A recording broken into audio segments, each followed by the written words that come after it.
Hi, I'm Dan Schmitt. I do a motorcycle racing TV show, Team Chicago Challenge. My email is teamdan45@gmail.com. My website is teamchicago.tv, and it needs to be improved, no doubt about it. So, I am going to talk about Greenland, because that has been a very important subject brought up by President Trump, and we're also going to talk about global warming and climate change. So let me tell you a little bit about why I think Donald Trump is doing such a great service for our country. And another thing I should bring up, both Trump and Lee Zeldin, the new Secretary of EPA, have used the term the Green New Scam. Well, that's the other subject I'm going to get into besides Greenland. But it all will be tied together, you'll see at the end, or if you watch this show, because we're going to talk about the Vikings settlement in Greenland, and we're going to talk about global warming, because it all ties together, and that's why I'm doing the show, and I put a brochure together. And if you're interested, at the end of the show, I'll give you information on if you want a copy. And it's very important that back in 2014, after the Senate had an all-night session talking about global warming and climate change and all that, I put together a little clip for YouTube, and I got it up there on YouTube. And I'm going to show you a little bit of that clip. I edited it down. First of all, and I'm going to show you the cover of this brochure. It's from the Smithsonian. The Smithsonian comes out in the March issue of 2017 and does a whole story about the Vikings in Greenland. So we're going to try to cover that first. So the first page is as you're seeing on the screen, and I put some commentary on the first screen. But now we're going to the next photo, and the next photo shows something that was built by the Vikings that looks sort of like Stonehenge.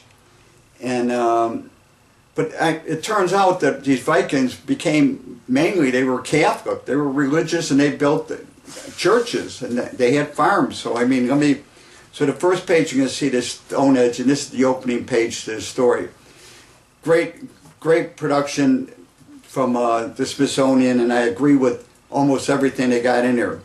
Now we get into the main first page, or the second page of the article, where they talk about, well, one thing that comes up, they talk about a couple who got married in that cathedral in Greenland, and then later on in the story you're going to find out that this couple did move back to Iceland, and they had to testify that they did get married in this church in Greenland. So now we're getting dates. This is in the 1400s, and that's part of what this whole beginning is. And the other thing that that brought up in this whole thing is, it was Eric the Red. Eric the Red was an interesting guy. He was born in Norway. His father then moved to Iceland, and then Eric the Red grew up in Iceland, but then he was banished from Iceland. It's a long, complicated story. And he lived on another island near Iceland, but then eventually he settled in Greenland, and from what I've read, it's 24 boats left Iceland, and 10 of the boats got lost at sea. So 14 boats did make it to Greenland. They ended up with 2 settlements in Greenland. So the whole idea of this whole article is that there was a medieval warming period. And this medieval warming period lasted from about 950 all the way through 1400. So my big question, and the author of this article does not bring this up, is what caused this warming period. But because of the warming period, these Vikings settled.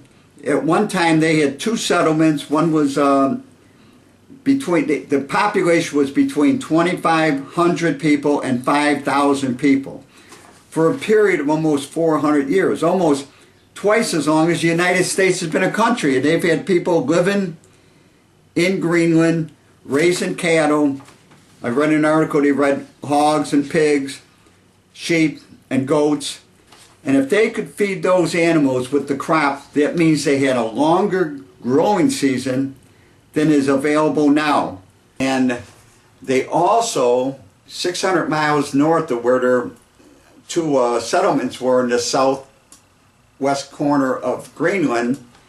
They hunted walruses, and they got for the tusks, because the tusks were ivory, and ivory was very valuable in Europe.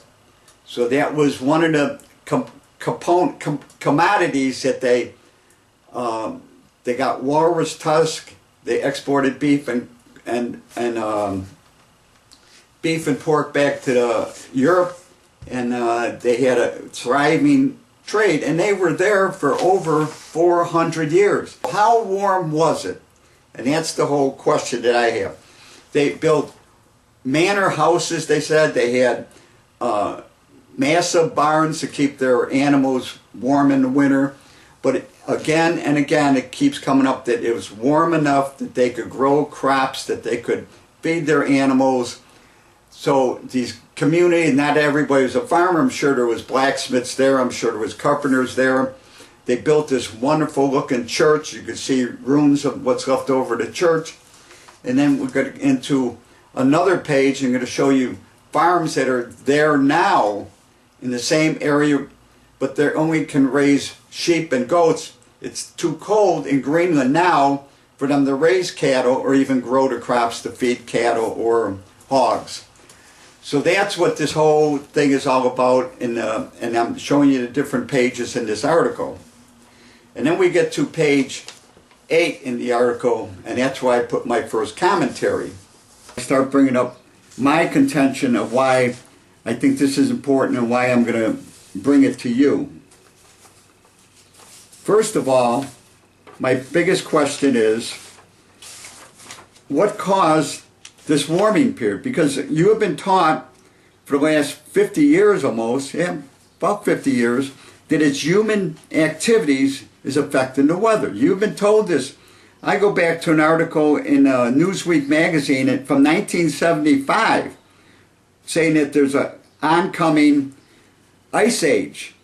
Well, that didn't work to scare everybody, so then they turned it into global warming. So I said, what caused this warming period, this medieval warming period from 1000 to 1400, that they could grow all these crops in Greenland? And I went through a couple of things. Was it the Muslims running across Africa and burning the Library of Alexandria in 642? Because they, the Muslims didn't believe you should have any written material except the Quran. Well, I think that's 3 centuries before that couldn't have done it. And was it the Battle of Tours? That's when Charles Martel, the Hammer, drove the Muslims out of France. That was a huge battle. But that was 200 years before this warming period. That was in 732. And I don't think it was the American Indians, because there was only 8 to 10 million Native Americans living in the Americas at that time, and not enough people. And I'm sure the Vikings couldn't have caused any global warming activities, because the Vikings only had small ships, and they were benefiting from the warming. So you have been told human activity. Well, I get down here in the bottom on page 8 of this new article. It says, who could have caused this hoax? Who was behind this hoax? And I'm saying, was it someone like Al Gore? Did he create it, or he was right there in the beginning? Now, Al Gore after he lost his election in 2000 to George Bush, he then became a big leader of this global warming thing and talked about selling carbon taxes and all that. And was he the one that created this hoax? Or was it someone like Klaus Schwab of the World Economic Forum? But that guy, when he talks, he sounds like some throwback fascist from World War II, so I don't think anybody would be listening to him. And then there's that evil millionaire George Soros. Now he had the money. Maybe he was behind this whole scam to get it going, because from what I read, George Soros, as a young teenager, worked with the Nazis in Hungary, and he worked with the Nazis to clean out the homes of Jews that were being dragged off the concentration camps. And I believe he kept a good amount of that money, and that's why at the end of World War II, he was very wealthy, and now he's a billionaire. And he could be the person that got this all going, because he is a person that hates America, and he was a good buddy of Obama. And now, was Obama that created this hoax? Because remember, he wanted to change America as we know it. And the whole idea of climate change, global warming, is how can you take away the freedoms that Americans have had for over 200 years. You know, Western Europe and America, that's where everybody wants to grab our money and take away our freedoms. And you know, I love my freedoms. I want to own motorcycles. I want to race motorcycles. I know you want to have cool cars, nice houses. That's what this whole global warming, climate change is all about. How can we take away American freedom? Now, in a clear mind, here's what they all say is what's causing climate change, global warming, whatever.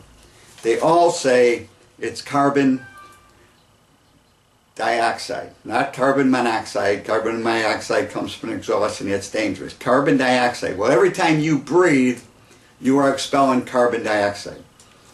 And every plant, every tree, every ear of corn, everything that's green, all the grass in front of your house needs carbon dioxide. Now, I remember in the 4th grade at Our Lady of Mercy School with Miss Deborah, and we had plants in the window, and we learned about photosynthesis.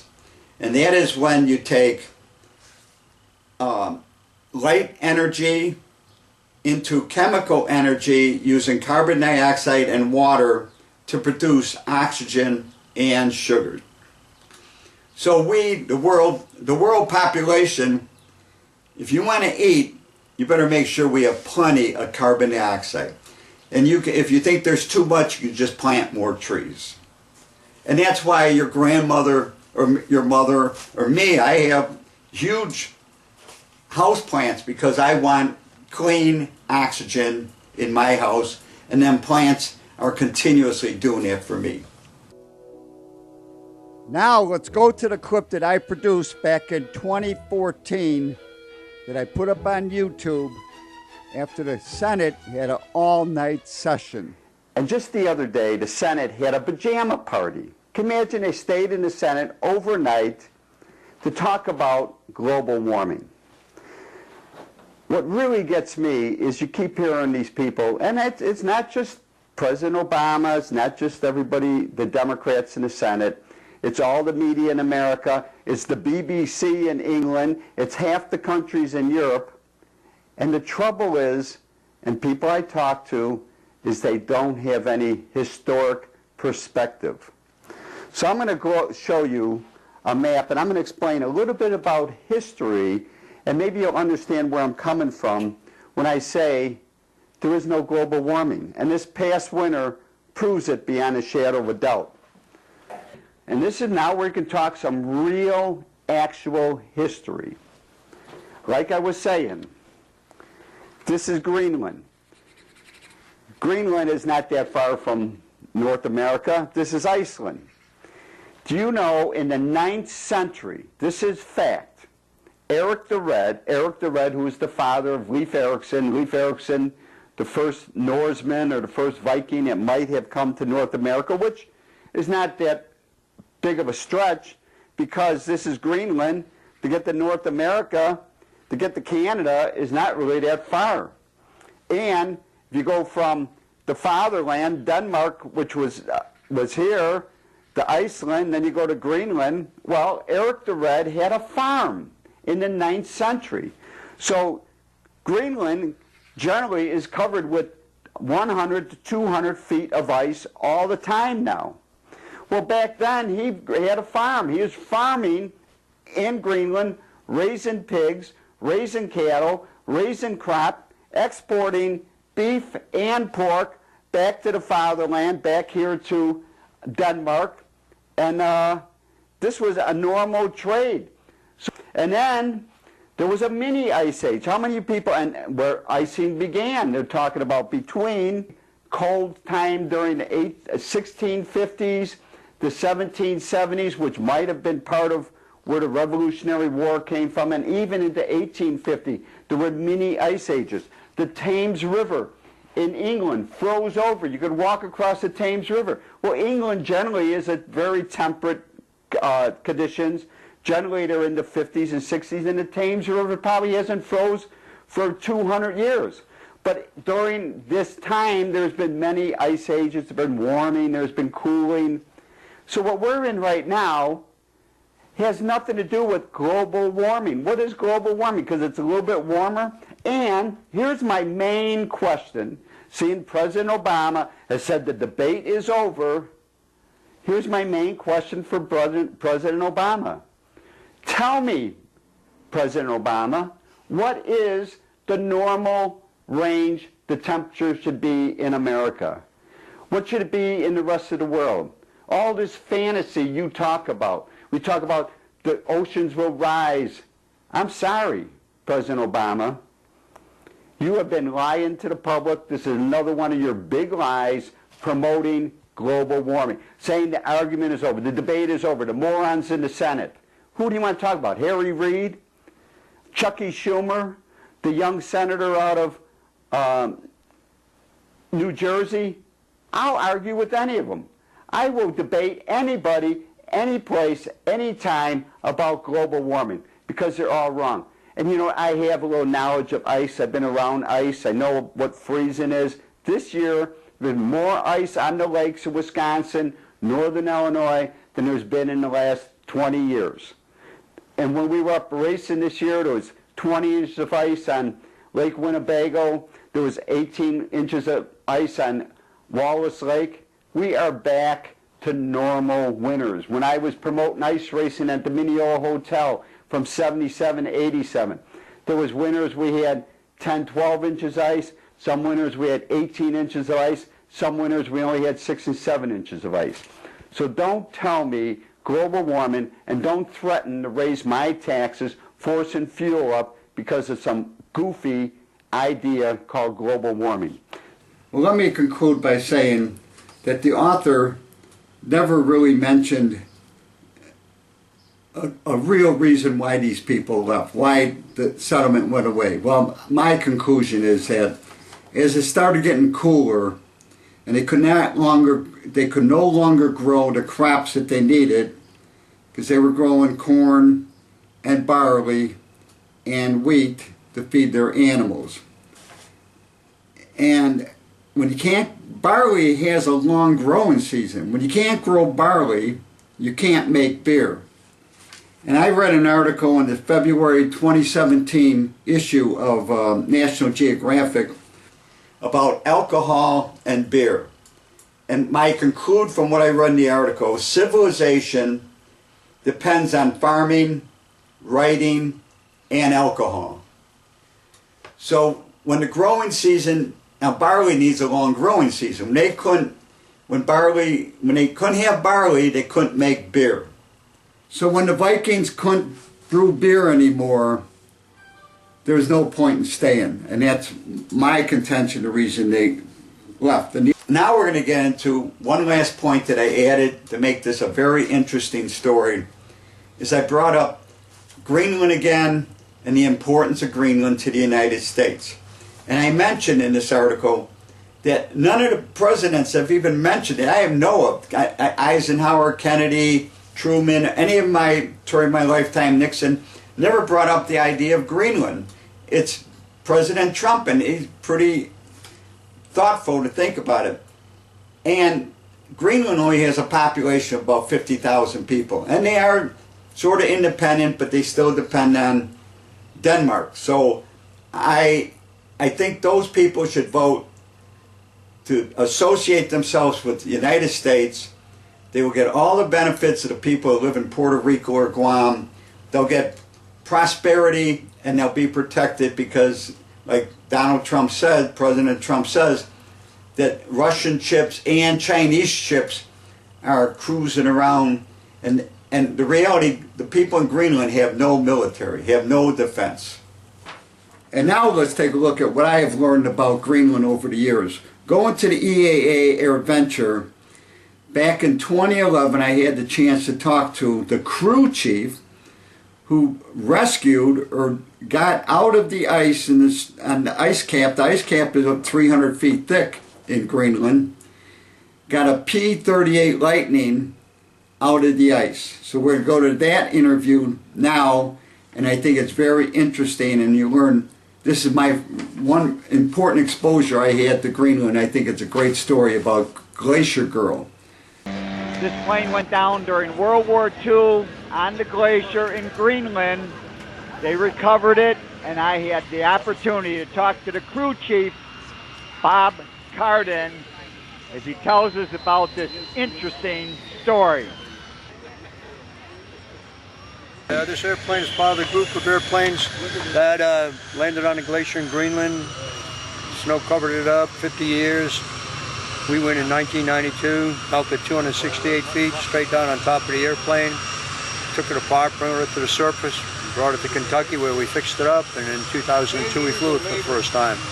So were you involved with the recovery? Yeah, I was the project manager for the recovery and the restoration. Really? So how did you board through the ice? What did you use? We had a melting cone.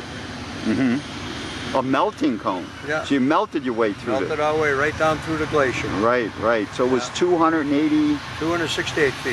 268. So what was the temperature down in the ice? Just above freezing. Just at 34, 35. So was it comfortable working down there? No. No. Well, if you're from Kentucky, but if you're from Minnesota, it probably. Yeah, probably. Yeah, it was 100% humidity, and it was always raining on you. It was kind of miserable. And how many different times did you go up there to do the digging? No, just 1 year. Just 1 year? 14 weeks. 14 weeks, and you got it all out. Yeah. And how many people worked on the crew with you? We had all different numbers. We started off at like 18 and it went down to 7. So you were involved with the restoration too, building it? Yeah, I was responsible for the restoration also, yeah. So how original is this? 80% original. It is? Original engines, original props except for one blade. A complete set of guns, everything's all original. 80%. Right. So engines, what kind of engines? Allison V12s, 1,225 horsepower. Right. So how does this thing fly? Like an airplane. Another important interview I had, and I talked about the North Atlantic route. The North Atlantic route is, during World War II, we sent over 15,000 airplanes to Europe for World War II, and they took the Northern Atlantic route, and the North Atlantic route. And it's basically a route where they go from Connecticut to Newfoundland or Goose Island, to Greenland, to Iceland, and then to Scotland. Last year, I talked to a pilot with a Placid Lassie, and he's going to explain about taking that trip from the United States over to Europe using the North Atlantic route. So the D Squadron, the whole idea is to get together and work as a team. So we all got in there scattered across the country. So we gathered in Oxford, Connecticut to give people time to fly across the country and meet us. And we can work as an operation together. Get up, brief, fly a mission, get information, land, debrief the mission. Work all that together so we're working as a team together. We got up next morning and started the Blue Spruce route. So we went from Connecticut through to Presque Isle, Maine. When you're burning 100 gallons an hour, U.S. fuel at U.S. prices is better than Canadian fuel at twice that cost. So, well, that's cheap fuel, relatively cheap fuel. From there, you're going to Goose Bay, Labrador. You're trying to get up as high as you can in Canada because the next leg is to go over to Greenland. And that's another. And that flight, from what I've read, is 770 nautical miles. It's a long leg over cold water. Right. And the other thing is going into North Greenland, the airport is open 6 or 7 hours a day. First come, first serve for fuel. You can't pre-order type thing. And it takes them about an hour and a half, 2 hours for fuel on these airplanes. So only put so many airplanes through a day. So you have to think about that logistically when you're bringing multiple airplanes. From there, it's basically land, refuel, and then go to Iceland. You really don't want to stay overnight in Greenland because A, it can snow. You might be stuck there for days. It's a town of 100 with one restaurant, one hotel. Right. You get what you get. Right. It's one of the green areas of Greenland is where the airport is. Yes. And that's probably only 4 on one side of the year. Yes. And then from Iceland, it's another 5 or 6 hour leg into Prestwick, Scotland. Right. And that's the end of the original route. Right. And from there you can go to wherever you want to in Europe. Right. Now we actually fitted ferry tanks. We went direct from Canada to Iceland, and that was 9.5 hours in the air. That's a long time over cold water. So what is the history on this aircraft? So this airplane was delivered in January 43, delivered to its squadron later on in the year, crossed the Atlantic in September of 43. On the 6th of June 1944, she towed a glider of paratroops for the 101st Airborne. They were bringing in artillery and engineering units to help with people on the ground. Came back for a second mission on D-Day, plus ones after that. For Operation Market Garden, or the movie A Bridge Too Far for those who are not history buffs, she towed gliders and paratroopers for 82nd and 101st. Fast forward to the Battle of the Bulge, when the 101st Airborne was surrounded at a city called Bastogne. She dropped 3 combat supply loads on Bastogne while they were surrounded, helping them survive and break out. And then in the spring, dropped the 17th Airborne across the Rhine in Operation Varsity. Plus all the other missions I mentioned. After the war, she was sold off rather quickly and became an airliner. First an operation out of Oakland, California very briefly, and then moved to Boeing Field up in Seattle, ran for 20 years an airliner with West Coast Airlines. And that's it. And if you want a copy of this brochure, my email is teamdan45@gmail.com. teamdan45@gmail.com. Send me an email. I can either send you the paper copy, I could send you the different pages. I could email it to you, or if you want it on a memory stick. But send me an email, teamdan45@gmail.com, and you can have this for your children and your grandchildren so that they can know what the truth is. And thanks for tuning in. Well, I hope this was an enjoyable learning session for you. To contact me, and I love to hear from my audience, it's teamdan45@gmail.com. Remember, you can always search on YouTube with Dan Schmitt Motorcycle Racing for great motorcycle racing action, Dan Schmitt Politics, to learn what makes America great. And I highly encourage you to visit the World of Motorcycle Museum. They're in Winamac, Indiana, 4 miles south of North Judson, Indiana, on Indiana Highway 39. But give them a call first at 574-896-3172. It's a great trip and a great collection of motorcycles. And if you want a copy of the Team Chicago History Package, go to Rich's Yamaha in Lockport, Illinois. But give them a call first at 815-838-8130. Their website is richesyamaha.com. Pick up your copy of the Team Chicago History Package. And if you want to learn everything there is to know about motorcycles, there's nothing like going to a swap meet. Here's a few dates: Monroe, Michigan; Springfield, Ohio; Morris, Illinois; Woodstock, Illinois; Oregon, Illinois, at the Rock River Riders Club Grounds, July 13th. Remember, go to wallneckswap.com, wallneckswap.com.